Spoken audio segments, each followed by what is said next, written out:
mga kalingap, mapagpalang hapon sa ating lahat. So, nagtrending na naman po yung na-scout ni Kalingap Edo na itong si Rusan. Isa po siyang walis vendor at hindi lang yan.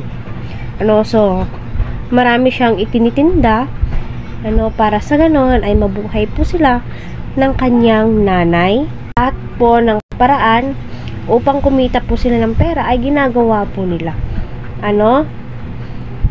Kita naman po natin na may kapansanan po si nanay, pero hindi po yon naging hadlang. Nagsumikap si Rose Ann na makapagtapos upang matulungan niya ang kanyang nanay dahil kita po natin gaano kahirap ang kanilang pamumuhay. Buti na lang andyan ang kanilang kamag-anak, tumutulong po si Rose Ann para sa ganon ay mabigyan po siya ng pera pangbaon niya sa kanilang paaralan. So sa 20 pesos ay hindi po talaga magkakasya yun, pero tinitipid ni Rose Ann, binabudget na po yung pera para sa ganon ay hindi po magproblema ang kanyang nanay.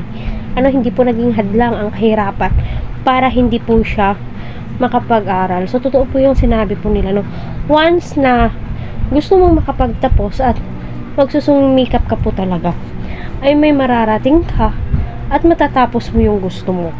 So yun na po, sad to say din na balak ni Rose Ann na makapag-college siya, pero hindi na po kaya ng kanilang pera. Kasi alam naman po natin ang kolehiyo ay magasto. So pakinggan muna natin to. Nagawa mo? Diskarte na lang po, kuya. Diskarte? Gaya ng? About sa pag-eskwela ko po. Pag-budget po sa kuyang kwarta.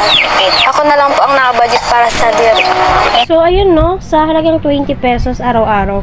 So sa Lunes hanggang Friday ay nakakapag 100 pesos siya.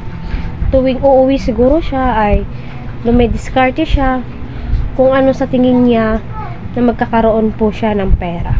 Para sa ganon ay di na rin po mahirapan ang kanyang nanay. So kakabilib yung ganitong mindset na gusto mo makapagtapos, maraming paraan. Kapag ayaw mo, may mga dahilan. Kaya sino ba naman ang hindi mabibilib kay Rose Ann sa taglay niyang kasipagan sa pag-aaral. So napaka-importante po talaga yung edukasyon, kasi magagamit mo yan kahit saan ka pumunta. May i-apply mo yan sa sarili mo. Malaking tulong po yan.